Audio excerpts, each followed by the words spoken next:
రామగిరిలోని హరిహరపుత్ర అయ్యప్ప స్వామి దేవాలయంలో శాంభవి ట్రేడర్స్ అధినేత పొట్టుముత్తు నరేందర్ నాగమల్లేశ్వరి ఆధ్వర్యంలో పూజా కార్యక్రమాలు ఘనంగా నిర్వహించారు. అనంతరం అన్నదాన కార్యక్రమంతో పాటు అల్పాహార కార్యక్రమం నిర్వహించారు. రామగిరిలోని హరిహరపుత్ర అయ్యప్ప స్వామి దేవాలయంలో శాంభవి ట్రేడర్స్ అధినేత పొట్టుముత్తు నరేందర్ నాగమల్లీశ్వరి ఆధ్వర్యంలో పూజా కార్యక్రమాలు ఘనంగా నిర్వహించారు. గురుస్వాములు శ్యామ్ గురుస్వామి, అశోక్ గురుస్వామి ఆధ్వర్యంలో కలశ ఉద్వాసన పూజా మహోత్సవం ఘనంగా నిర్వహించారు.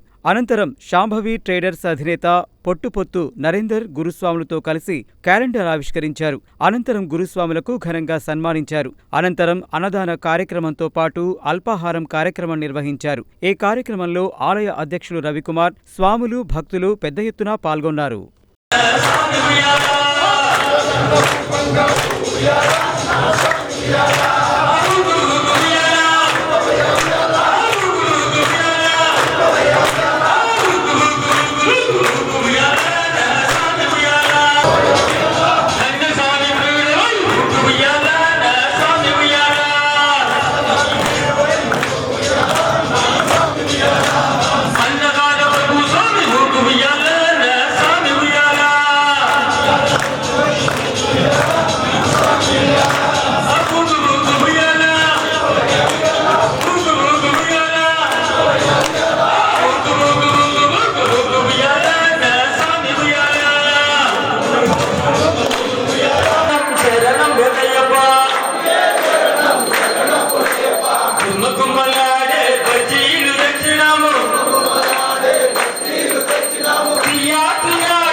సమిష్టిగా ఘనంగా నిర్వహించుకున్నాము.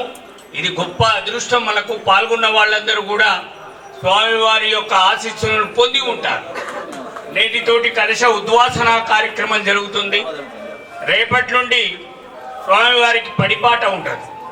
కేవలం శయనహారతి మాత్రమే ఉంటుంది, నమస్కార మంత్రం మాత్రమే ఉంటుంది. పడిబాట రేపటి నుండి ఉండదు. జనవరి 14 మకర సంక్రమణం. ఆ రోజు స్వామివారికి దివ్యమైన జ్యోతి దర్శనం కలుగుతుంది. జ్యోతి కాంతామలై పర్వతం మీద అక్కడ ఉన్నటువంటి ఆచార వ్యవహారాల ప్రకారం పెద్ద జ్యోతిని వెలిగించడం, ఆ జ్యోతి కిరణాలు స్వామివారి దృష్టిని సోకడం, అది అద్భుతం జరుగుతుంది. అక్కడ స్వామివారి బ్రహ్మాండంగా వాళ్ళ పూర్వీకులు చేసినటువంటి నగలన్నింటినీ కూడా అలంకరించుకొని అద్భుతంగా స్వామివారి దర్శనం ఇవ్వడం జరుగుతుంది. 14వ తారీఖు నాడు 6:50 ఆ దర్శనం జరుగుతుంది. తర్వాత ఒక 3 రోజులు పడి పూజా కార్యక్రమాలు జరుగుతాయి. తదనంతరం ఆలయం మూసివేయడం జరుగుతుంది. ఈ రోజు కూడా ఆలయం మూసివేస్తారు. 28, 29 2 రోజులు శబరిమలకి సెలవు. 30వ తారీఖు సాయంత్రం 5 గంటలకు ఆలయాన్ని తిరిగి ప్రారంభించడం జరుగుతుంది. 31 ఉదయం నుంచి స్వామివారికి అభిషేకాలు, అష్టోత్తర అభిషేకాలు, తర్వాత అద్భుతంగా పూలాభిషేకాలు ఇవన్నీ కూడా జరుగుతాయి. 31 ఉదయం నుండి జనవరి 18వ తారీఖు వరకు ఆ కార్యక్రమాలు జరుగుతాయి. 19 నాడు పడి పూజా కార్యక్రమం రాత్రి 10 గంటలకు చేస్తారు. 20 నుంచి గురుబంధం. ఇది శబరిమలలో జరిగే ఆచారం. మన దగ్గర కూడా శబరిమల ఆచార వ్యవహారాల ప్రకారమే ఈరోజు మనం ఇక్కడ కలిసి ఉద్వాసన కార్యక్రమాన్ని చేశాం. రేపటి నుండి నామినల్గా 365 రోజులు ఎట్లయితే స్వామివారికి అభిషేకాలు చేస్తుంటామో అదే అభిషేక కార్యక్రమాలు జరుగుతూ ఉంటాయి. ఈ సందర్భంగా మండల పూజ రోజున ఆ కార్యక్రమం 2 రోజులు విజయవంతం కావడానికి సహకరించినటువంటి దాతలందరికీ కూడా హృదయపూర్వకంగా ఆలయ కమిటీ ద్వారా వారికి ధన్యవాదాలు, కృతజ్ఞతలు తెలియజేసుకుంటున్నాను.